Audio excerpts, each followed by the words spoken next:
This honorable MLA of Maddur, who are you, I say?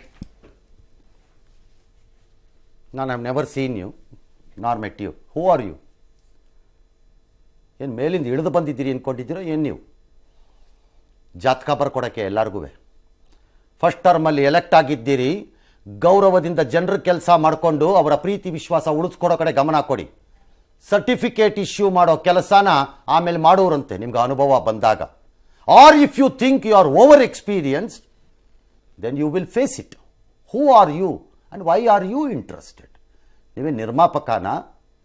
ರಾಜಕಾರಣದಲ್ಲಿ ವೈಯಕ್ತಿಕ ಗೆಳೆತನಗಳು ಇರಬಾರ್ದು ಅಂತ ನಾನು ಹೇಳಲ್ಲ, ಆದರೆ ಅಟ್ರಾಷಿಯಸ್ ಕ್ರಿಮಿನಲ್ ಕೇಸಲ್ಲಿ ತಲೆ ಹಾಕುವಾಗ ಮಾನ ಮರ್ಯಾದೆ, ಲಜ್ಜೆ ಮತ್ತು ಎಚ್ಚರಿಕೆ ಅನ್ನೋದಿರಬೇಕು. ಇದೇನಾ ನಿಮ್ಮ ಚೀಫ್ ಮಿನಿಸ್ಟರ್ ಕೊಡ್ತಿರೋ ಮರ್ಯಾದೆ? ನೀವು you are a first time MLA, don't you have a common sense? ನಿಮ್ಮ ಚೀಫ್ ಮಿನಿಸ್ಟರ್ ಕ್ಯಾಬಿನೆಟಲ್ಲಿ ಹೇಳ್ತಾರೆ ಅನ್ನೋದಾದರೆ ಅದು ನಿಮ್ಗೆ ಅಪ್ಲೈ ಆಗಲ್ಲ. ಅವ್ರು ಹೇಳಿ ಒಂದಿನ shut up and keep quiet. ಗೆಳೆತನ ಇದ್ರೆ ಇಟ್ಕೊಳ್ಳಿ, ಯಾರು ಬೇಡ ಅಂದವರು. ಇರಬಾರ್ದು ಅಂತೇನಿದೆ? ಹಾಗೇನಿಲ್ಲ. ಎಲ್ಲಿದೆ ಇರಬಾರ್ದು ಅಂತ ಗೆಳೆತನ? ಅದು ಬೇರೆ ಇದು ಬೇರೆ. ಕ್ಯಾರೆಕ್ಟರ್ ಸರ್ಟಿಫಿಕೇಟ್ ಅನ್ನ ಕೊಡೋದಕ್ಕೆ ಮೊದಲು you should ask yourself, ಯಾವ ಪ್ರಕರಣದಲ್ಲಿ ತಲೆ ಹಾಕ್ತಾ ಇದ್ದೀನಿ ಅನ್ನೋದನ್ನ.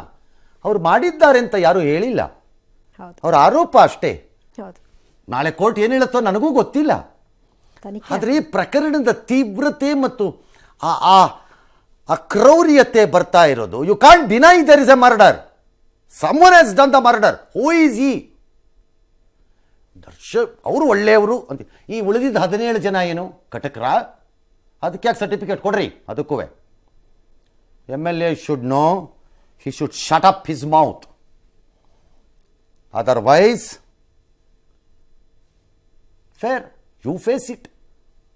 ಈ ಕೇಳಿ ಬರ್ತಾ ಇಲ್ಲಿವರೆಗೂ ಗಾಳಿ ಸುದ್ದಿ. fair, no problem. ತಲೆ ಹಾಕಬಾರ್ದು. ಹೇಳ್ಬೋದು, ನನಗೆ ವೈಯಕ್ತಿಕವಾಗಿ ಅವರ ಪರಿಚಯ ನಿಜ, ಆದರೆ ಈ ಪ್ರಕರಣದಲ್ಲಿ ಕಾನೂನು ಏನು ಹೇಳುತ್ತೋ ಹಾಗಾಗತ್ತೆ, ಮುಗಿಸ್ಬೇಕಷ್ಟೇ.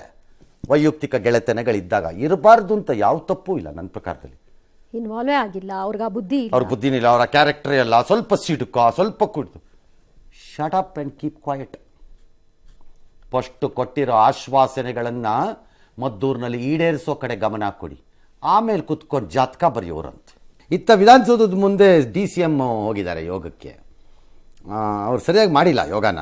ಅದಕ್ಕೆ ದಿನೇಶ್ ಗುಂಡೂರಾವ್ ಹೇಳಿದ್ದಾರೆ, ಸ್ವಲ್ಪ ಪ್ರಾಕ್ಟೀಸ್ ಮಾಡಿಸ್ಬೇಕು ಇವ್ರ ಕೈಯಲ್ಲಿ, ಇವ್ರ ಆರೋಗ್ಯ ಸುಧಾರಿಸಬೇಕು ಅಂತ. Practice make A man perfect. ಮಚ್ಚ ಹಂಗಂದ್ರೆ ಏನು? ಅನುಭವ ಮನುಷ್ಯನಿಗೆ ಒಳ್ಳೆ ಪಾಠ ಕಲಿಸುತ್ತೆ ಅಂತ ಸ್ವಾಮಿ ನಿತ್ಯಾನಂದ ಅವ್ರು ಹೇಳಿದ್ದಾರೆ. ಆ್ಯಕ್ಚುಲಿ ಕರೆಕ್ಟ್ ಅದು. ಅವರು DCM ಆರೋಗ್ಯ ಒಂದು ಬಿಟ್ಟು ಮಿಕ್ಕಿದ್ದು ಎಲ್ಲದರಲ್ಲೂ ವಿಪರೀತ ಆಸಕ್ತಿ ಇದೆ ಅವ್ರಿಗೆ. ಅವ್ರ ಆರೋಗ್ಯ ಒಂದು ಬಿಟ್ಟು ಎಲ್ಲ ಆಸಕ್ತಿ ಚೆನ್ನಾಗಿದೆ, ಎಲ್ಲ ಆಸಕ್ತಿ ಇದೆ, ಭಾಳ ಆಕ್ಟಿವ್ ಆಗಿರ್ತಾರೆ. ಅದೊಂದು ವಿಚಾರದಲ್ಲಿ ಯೋಚನೆ ಮಾಡಬೇಕು. ಗೊತ್ತಿಲ್ಲ, ಹಂಗಂತಾರೆ ಜನ ಸುತ್ತಮುತ್ತ. ರಾತ್ರಿ ಅನ್ನ ತಿನ್ಬಾರ್ದಂತೆ, ಚಪಾತಿ ತಿಂದ್ರೆ ಹೊಟ್ಟೆ ಕರಗುತ್ತಂತೆ ಸರ್. ಚಂಗೇರಿ ಮರಿದು ತರಕಾರಿ ತಿಂದ್ಬಿಟ್ರೆ 6 ಪ್ಯಾಕ್ ಬರುತ್ತೆ. ನನಗೆ ಯೋಗ ಮಾಡೋ ಅಭ್ಯಾಸ ಇಲ್ಲ ಅಂತ ಹೇಳಿದ್ರು. ಇರಬೇಕು ಅಂತ ಏನಿಲ್ಲ, ಬಾಡಿ ಸ್ವಲ್ಪ ಬೆಂಡ್ ಆಗೋ ಥರ ಇರಬೇಕು ಅಷ್ಟೇ. ಯೋಗನೇ ಮಾಡಬೇಕು ಅಂತ ಏನಿಲ್ಲ ಅಲ್ಲಿ. ಸುಮ್ಮನೆ ಬೆಳಗ್ಗೆ ಎದ್ದು ಮಾಡ್ರಿ ನೀವೇ. ಭಾಳ ಜನ ಹೇಳ್ತಾರಲ್ಲ ಮಾಡಲ್ಲ ಬೆಳಗ್ಗೆ ಎದ್ದು ಏನುವೆ ಅಂತಾರೆ. ಮಾಡ್ರಿ ನೀವು ಬೆಳಗ್ಗೆ ಎದ್ದು ಯೋಗನ, ಯಾರು ಬೇಡ ಅಂತ. ಈ MTV ಸಿಟಿ ಯುಗದಲ್ಲಿ ಖುಷಿಯಾಗಿರ್ಬೇಕು.